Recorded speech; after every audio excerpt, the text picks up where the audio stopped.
Hello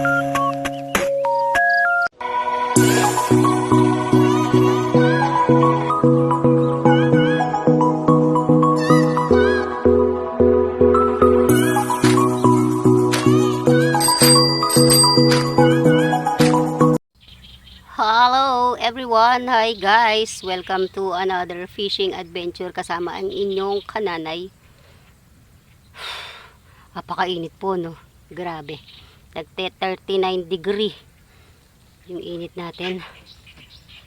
So, back to fishing tayo. Dito pa rin tayo sa pinakamalilim na spot na alam ng kananay. Hindi muna tayo nagbabaka sakaling nag-i-spot doon sa mga iba pa nating pinagpupwestohan. Dahil nga po sa tindi ng init. Sunog na ang kananay. Favorite spot ng inyong katoto. Yung pinag-iitsahan natin. So, naging paradahan na to ng bangka. So, 1, 2, 3, 4, 5, 6 na bangka yung nakapwesto. Kinakagatan yung kulay blue. Okay, tayo naka-2 in 1 guys. Tilapia. Guys, may huli tayo. Di natin alam kung ano. Wala na naman tayong cellphone stand. What? Mukhang malaki po. Problema, wala tayong stand ng cellphone. Ahon ko muna guys. Kanan pa naman yung ano nito. Pero mukhang malaki. Cream dory sana guys. Malaban siya. Ay! Oh, wala! Kaya ito. Ano kaya ito? Indor yata. Ay! Ito. Queen Duli. Napakalaking kanduli. Akala ko cream dory. O, ayan. Napakalaki pong kanduli. Napaka-delicates pa naman itong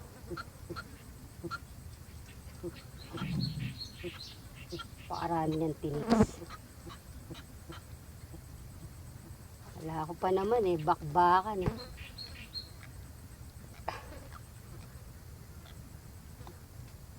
Ay, bahala na may-ari nito guys. Iniwan niya dito. Queen Duli pala, hindi cream dory.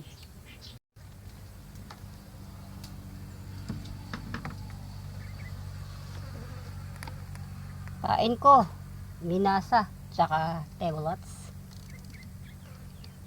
Grabe. Kumukubog yung mga dalag sa loob ng water lily. Naghahunt din sana tayo ng mga dalag. Kaya nagpapain tayo ng malalaking kalikid. Pero yun.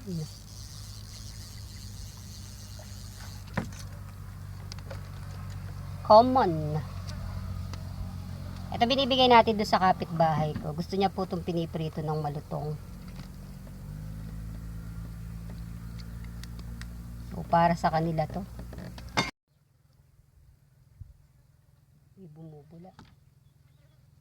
Yan. Sumabit. Common once again. Malakas talaga to sa masa.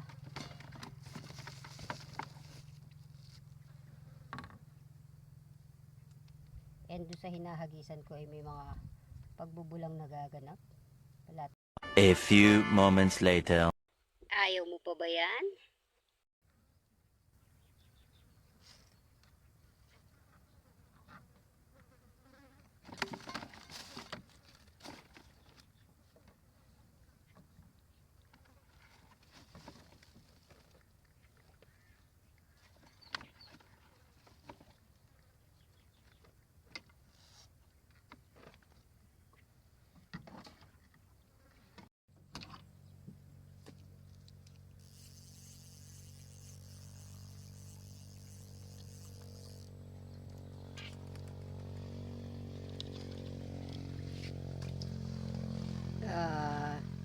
Pararak kung tawagin.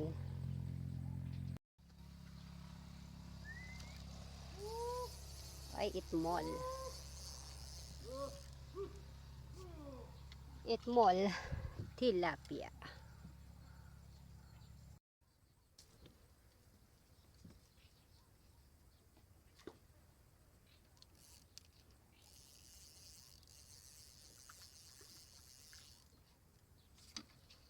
Another tilapia.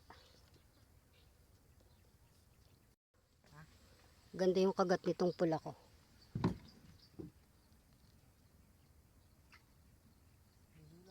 Hihila. Hipon, hipon. Hindi na.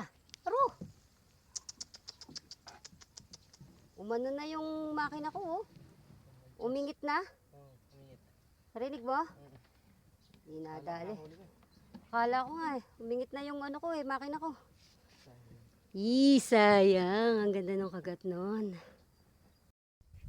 Walang pag-iilalim sa water lily ah. Walang nag-iilalim ka ako sa water lily.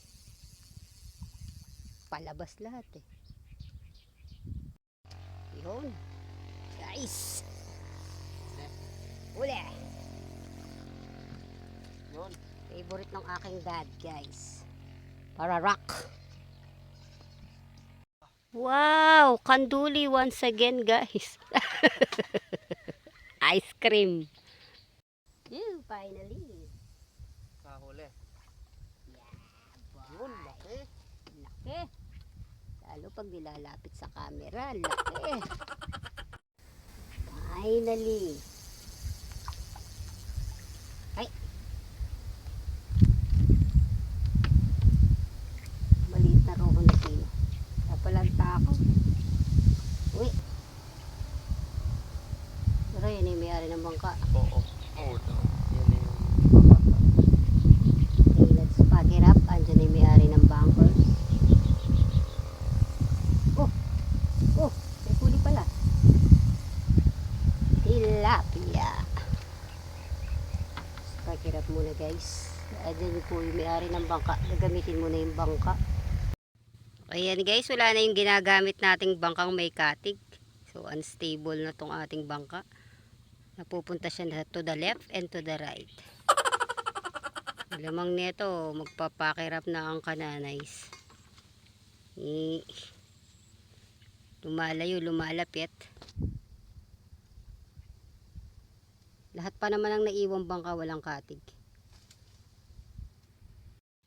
Okay, siguraduhin mong malaki yan ah. Malaki to. Ayan guys, nakakuha na si Boy Itik.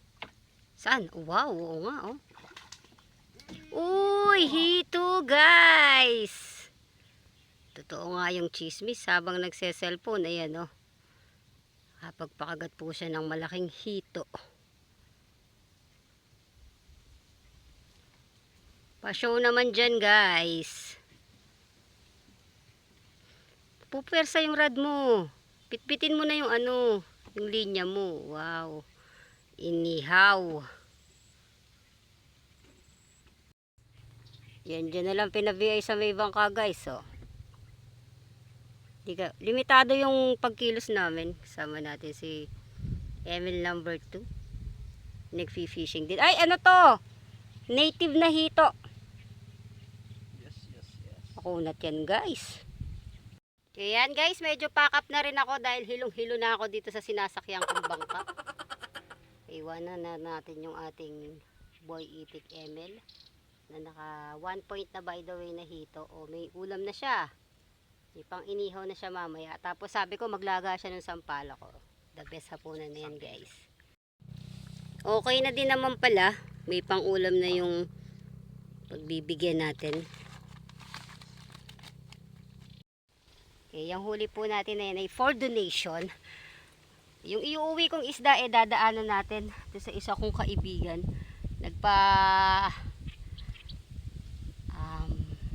Anong tawag doon? Nagbawas sila ng isda sa kanilang fish pond o pinadadaan tayo para tayo ay mabahaginan nung ani niyang tilapia guys.